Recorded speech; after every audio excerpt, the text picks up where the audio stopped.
Hey Georgia, how you going? Good, thank you. How are you? Yeah, not too bad. I just wanted to get you into the office today, just because I just wanted to go over a recent risk assessment that we have conducted on site in regards to the personnel and operating the forklifts. So I've got you a copy of our risk assessment that we've done. Great, thank you. I'll let you have a read through it. Yeah. You'll see we have noticed a couple of concerning things that that's been observed on site. Yeah. One of them are obviously the forklift operators aren't maintaining 3 points of contact when they are dismounting the forklifts. We've also noticed a couple of people actually jumping off while the forklift is still in motion. Yeah.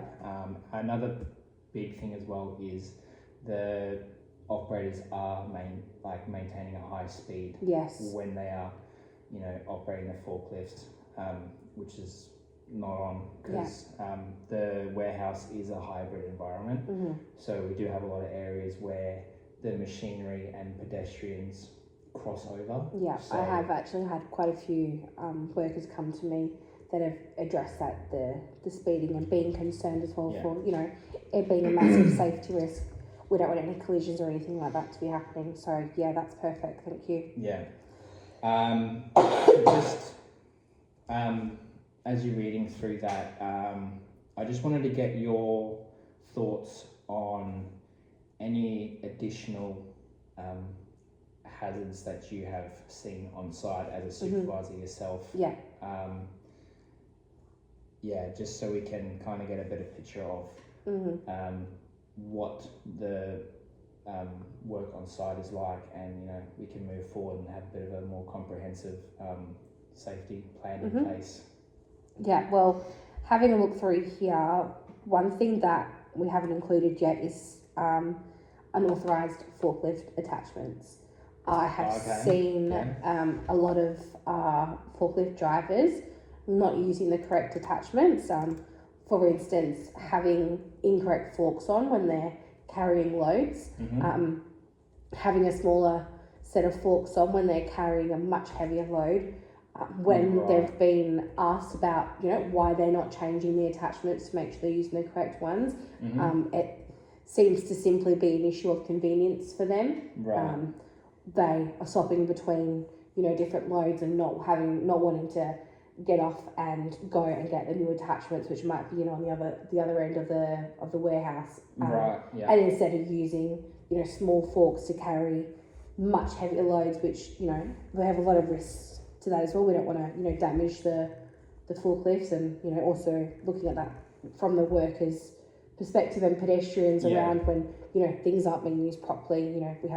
We put these procedures in place for a reason. So I think definitely that's a massive hazard for me that I've noticed. Okay. What we'll do is we'll just go through the risk assessment, and then we'll just do step by step, and then we can discuss about each section. And, perfect. Get a better idea of how we can get that under control. Yeah, absolutely. That is a really good point. It's a really good risk to bring up. Unauthorized forklift attachments. Obviously, you just mentioned it as well. It does have a lot of potential to obviously damage the forklift, damage the attachment. The material that it's carrying. Not to also mention the workers and pedestrians. Injuries to others as well. That's a big one. Risk of exposure, obviously the workers. Yes. And any pedestrians that are near as well. So with that in mind, what sort of treatment can we put in place with your experience on the field? What can you recommend that might actually be effective on site? We can always suggest stuff, but we don't always know how effective that's going to be on the field. If it's going to be more of a hindrance. Well, I think having like a pre-approved list that we have given out, that's given from our suppliers as well to say, you know, what attachments are meant to be used for what loads, etc.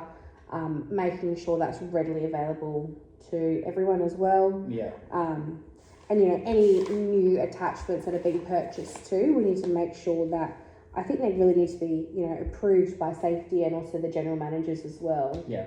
Yeah. Do you have any ideas that you want to contribute to that? No, I think that's a really good method moving forward.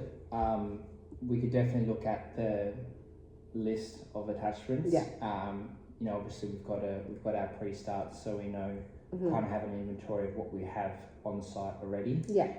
So we can look at maybe modifying the layout of our warehouse. You know, if attachments are too far, we can look at maybe splitting the warehouse into, you know, anything that's a lighter load could be at the forefront of the warehouse. Yeah, that makes sense. And then our larger loads can be segregated to the back end of our warehouse. Yeah. Just to try and eliminate also that risk. Obviously, with lighter loads, they don't have that much risk as the heavier ones. Yeah. So to try and segregate that, even not only from the other forklifts but from the pedestrians as well. Yes. Yeah. Because even when you are using the right attachments, there is that risk of it still, you know, coming down. Yeah. Keeping lighter loads with heavier foot traffic rather than the heavier loads with the heavy foot traffic. Yeah. So that's definitely we can definitely add that in as well.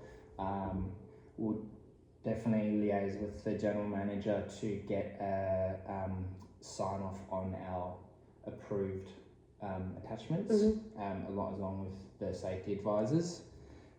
Obviously, just going through the risk assessment matrix that we have, you know, the consequence is pretty major. Yeah.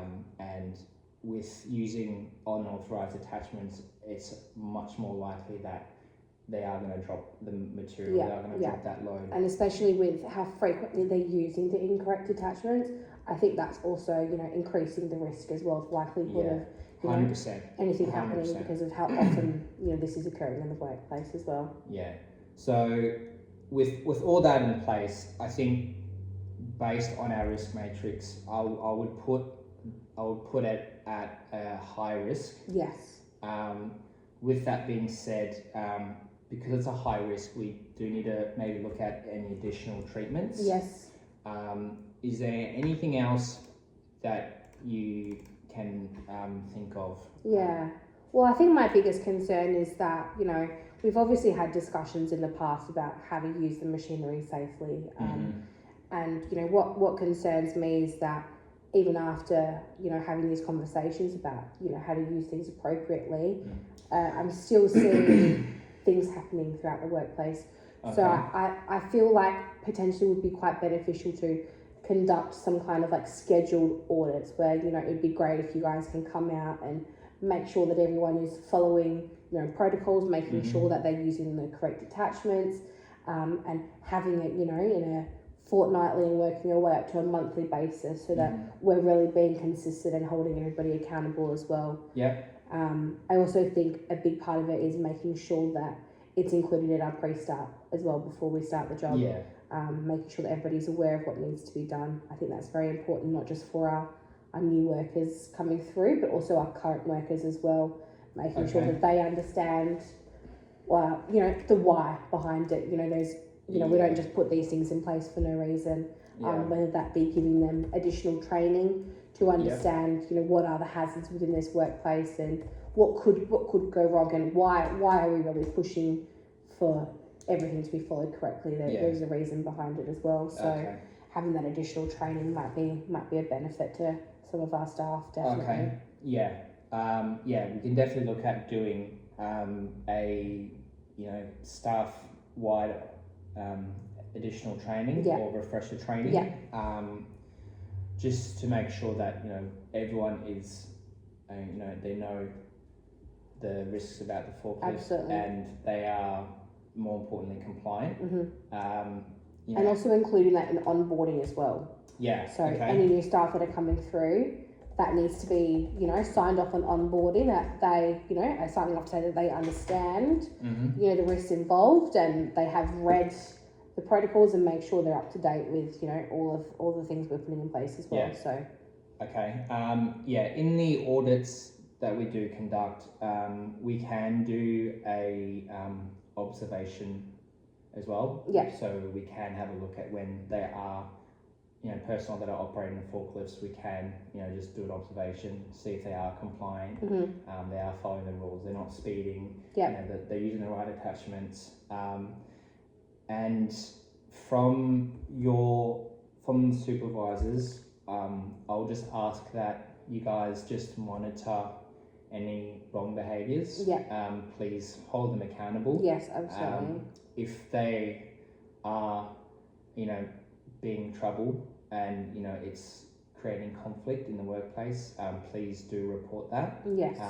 We can look at, you know, handling individuals case by case to try and, you know, ensure that they are compliant. They understand that, you know, we're not trying to make their jobs harder, we're trying to just make sure everyone goes I think that's safe. definitely it, isn't it? You know, they just think that, you know, we're here to make their lives harder, but there's a reason behind it, and we're trying to make sure that we're keeping everybody safe in the workplace as well. Absolutely. So that's kind of the main point they need to take home at the end of the day, is that, you know, everyone deserves to go home. So I think that's brilliant. We'll definitely take that additional hazards that we've brought up today into our implementation moving forward. I just wanted to go over, you know, as while we're talking about our roles and, you know, ensuring the safety, I just want to just briefly go over our legislative requirements. That, you know, as a duty holders, we do have the reasonable right to ensure that all workers go home safe. You know, we need to ensure that their workplaces are free of any danger, and, you know, if there is danger present in the hazards of the hazards that we've raised today, that we need to take the right steps, doing the risk assessment and going down and trying to find the best possible outcome, whether it's you know, using the hierarchy of controls and trying to make sure that we use the highest in that tier, whether it's elimination, substitution, or administrative controls. And, you know, we do also need to ensure that we monitor that. You know, it's all good that we implement it, but we need to make sure that we are constantly monitoring it, monitoring its effectiveness, monitoring that it's actually working. And, you know, things that aren't working, we need to reassess, redo a risk assessment, you know, go through our hierarchy of controls again, because it is outlined in the legislative document under, you know, 34, 35, 36, that we do have a duty to identify the hazards. We do have a duty to manage the risks, and we have also a duty to maintain and monitor the control measures that we have in place. So yeah, with that being said, I just want to thank you so much for your time. No, thank you. We appreciate it. No, and, you know, moving forward, we'll begin implementing these into the site. You know, I just ask that supervisors and like yourself to just be vigilant, just be mindful, and just monitor as we move forward. And, you know, please give us that feedback and report back to us anything that isn't working. Absolutely. Yeah, no worries. Thank you so much, Kate. Thank you.